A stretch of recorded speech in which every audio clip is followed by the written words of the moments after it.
Hey, what's going on, everybody? Rick and Nikki here, ready to share some theme park news with you. Let's do this.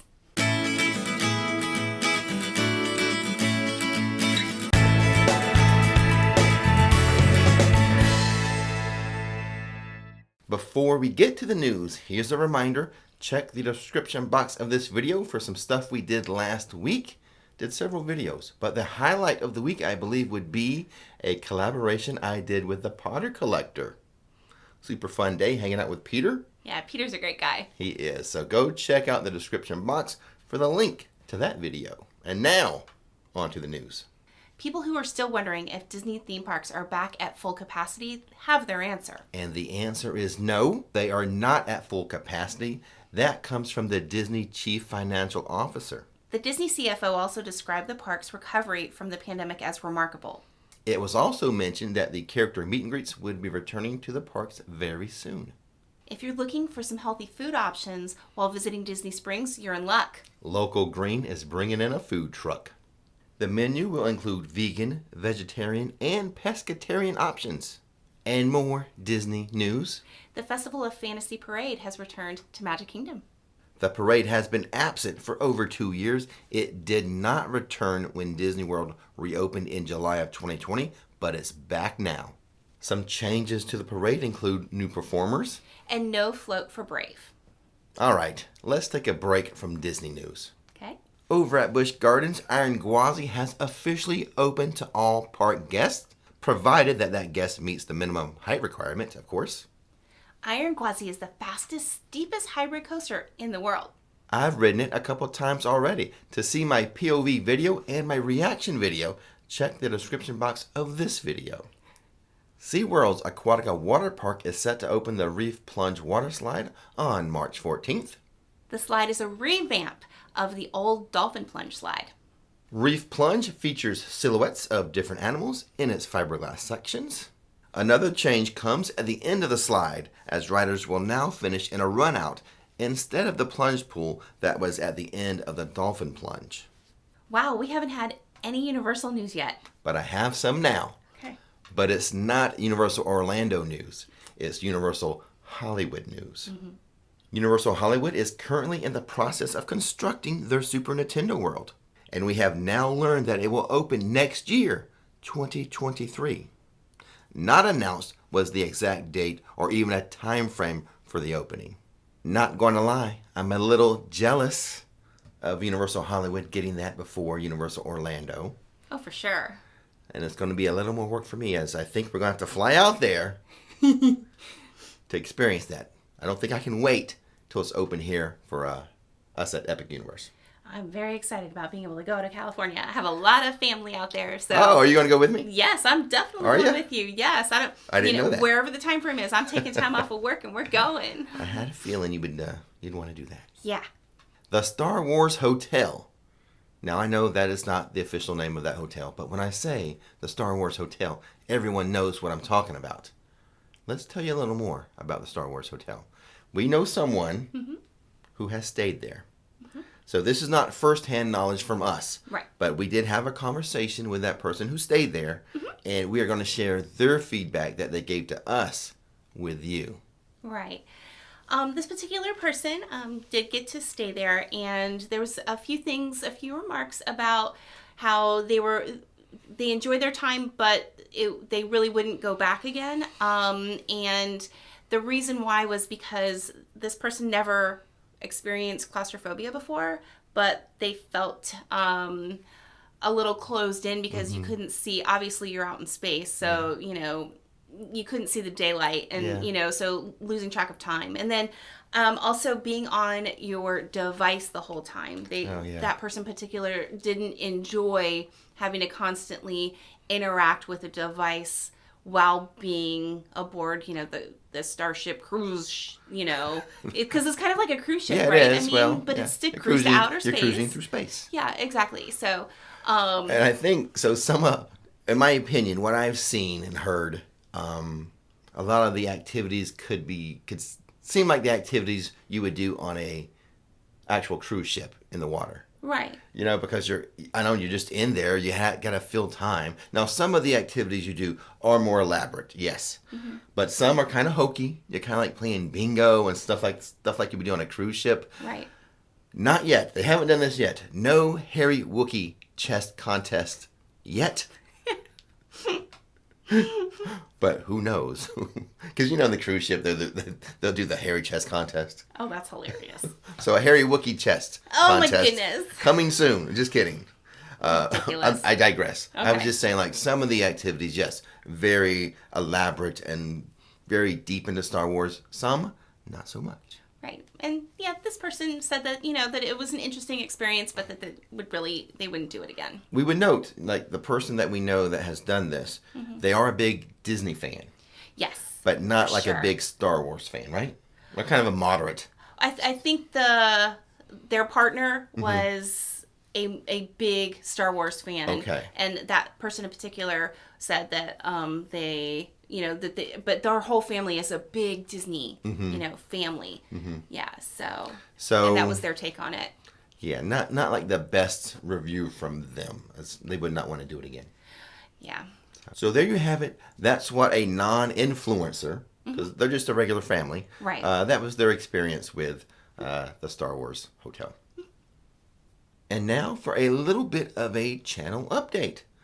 Finally, our website, myrixflix.com, has been relaunched with a bit of a refresh. We'll be adding some new things throughout the year.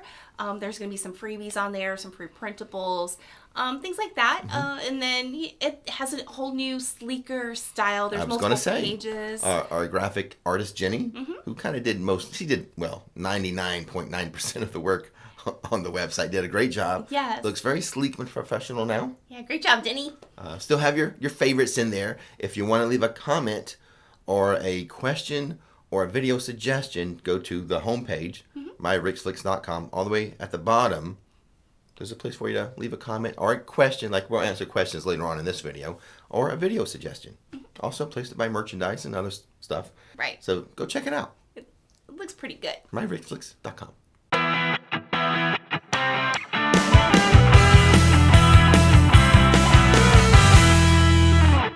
Rix Road Trip, that is our second channel. It's the channel outside of the theme parks. Shows you all the fun stuff to do in Florida when you're away from the theme parks. I'll leave a link to that channel in the description box. Go check it out after this one. But let's talk about what we did in our last road trip, the Florida Strawberry Festival. There's a link to that video in the description box of this video. Again, after the weekly roundup, go check out the Florida Strawberry Festival. It's kind of a big deal here in Central Florida. Yeah, tons of great little snacks and themed, strawberry themed foods to eat. So, and then a lot of, fair rides and things like that. So it was a lot of fun. Yeah, I enjoyed my day. You can't live here during this time of year without seeing commercials and like news reports on the Strawberry Festival. Yeah. If you don't know anything about it, go to my video and learn about it. And while you're there, click that subscribe button for Rix Road Trips. Before we get to the questions and answers segment, I have our new Flixters for the week. And since it's Nikki's birthday, I'm going to read them as best I can. We have a new vice president, Ooh. Joel Ibarra. Did I do that right? Did I say it right? Yes, you did. Joel Ibarra, new vice president. Thank you.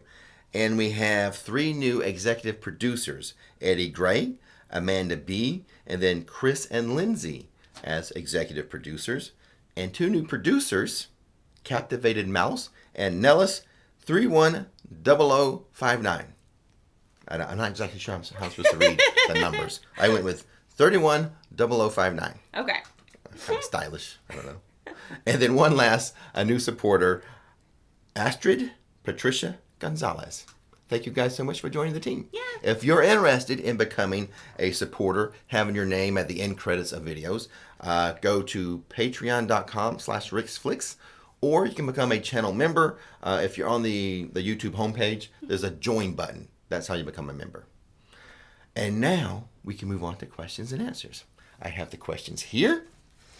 I know it's your birthday, Nikki, but You want to read the questions or Sure. answer the questions? I'll read them. I don't even know if I know the answers. I know, that's why I was like, I'll read them. Yeah, that's the easier part. Okay, the first one is from Chris. Do you know if characters sign autographs? They used to. Mm-hmm. They used to? I haven't seen them signing autographs like since the parks reopened in 2020. They still keep them kind of people distance with photos and stuff, so I don't think so. I don't think so anymore. Okay. The next one is from John. We were watching the Road Trip channel and saw the Strawberry Festival trip and really wanted to know how the strawberry kettle corn was. Okay.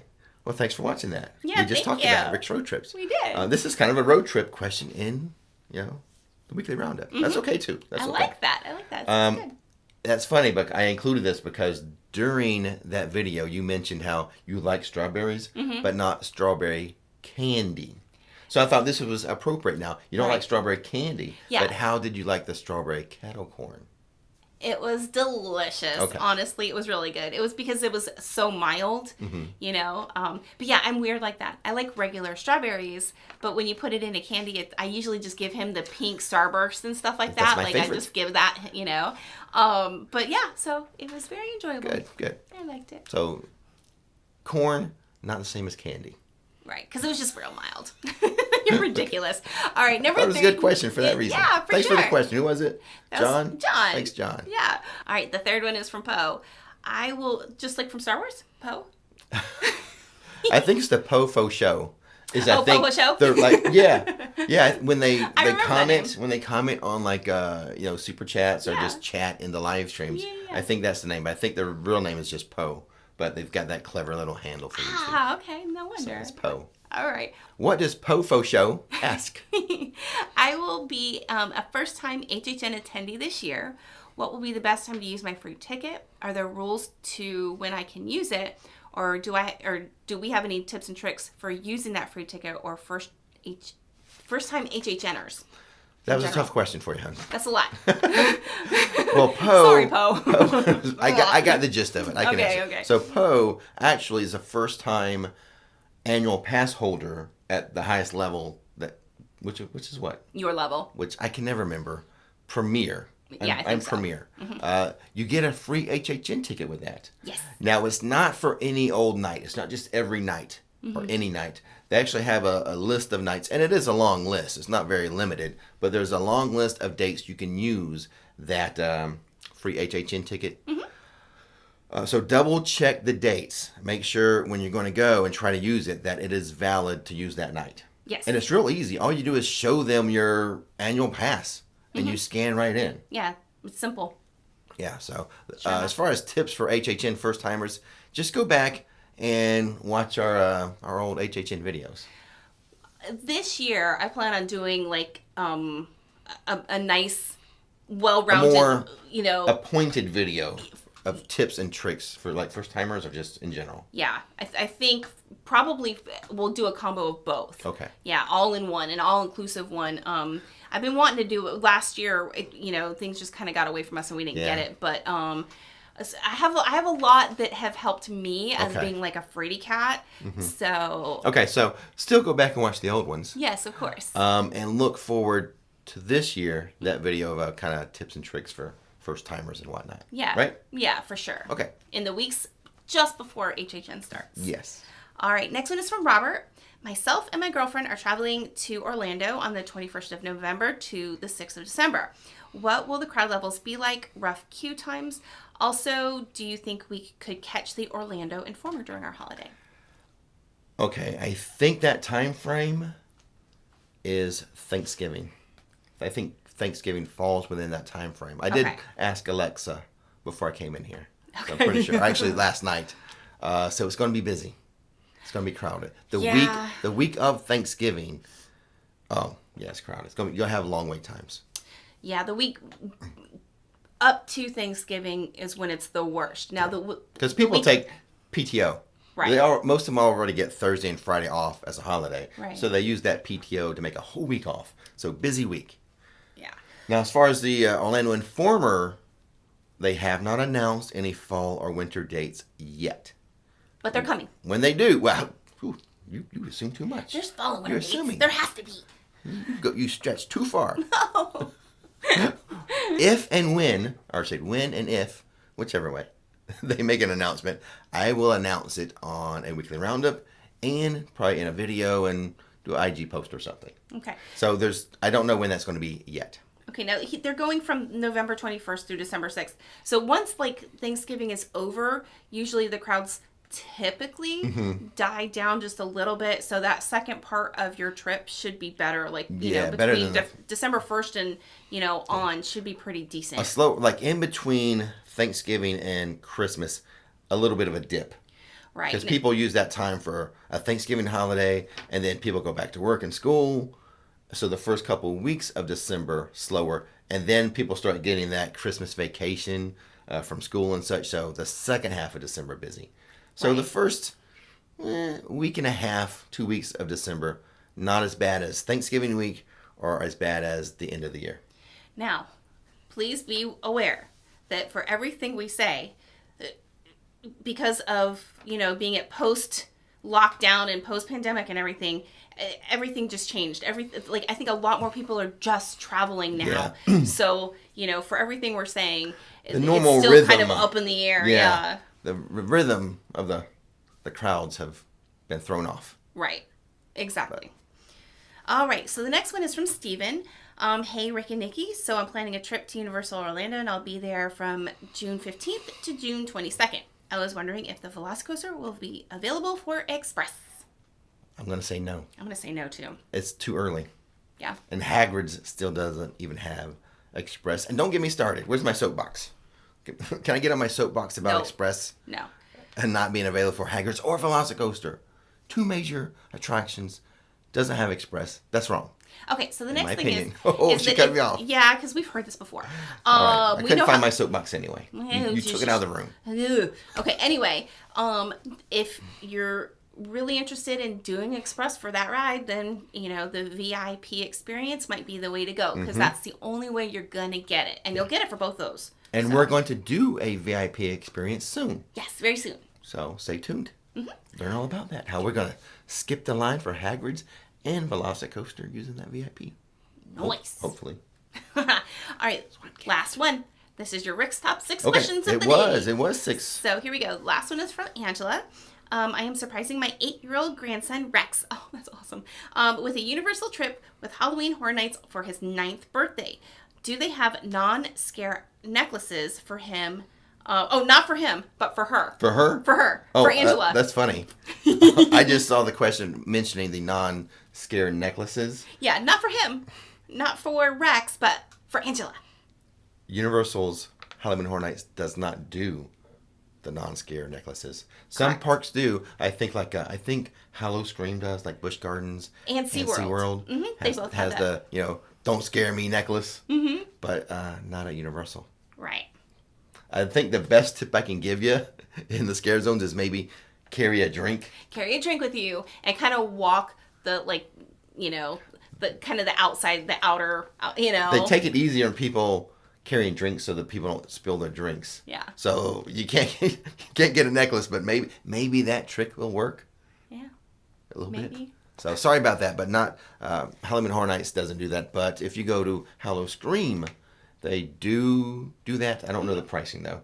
I would have to go check my old video. I think I mentioned that. Right. In the Hallow Scream. But I would imagine $14-15, but yeah. That's the first number that came to my head was $15. But they're not going to do that for you at Halloween Horror Nights. No. So good questions this week. Good job. Yeah. And like I said, if you want to submit a question, myrixflix.com. Scroll all the way down to the bottom of the homepage. And that's all we have for you this week. So as always, dumbest magic, dumbest fun. Thanks for watching Rix Flix. And now, it's time to relax.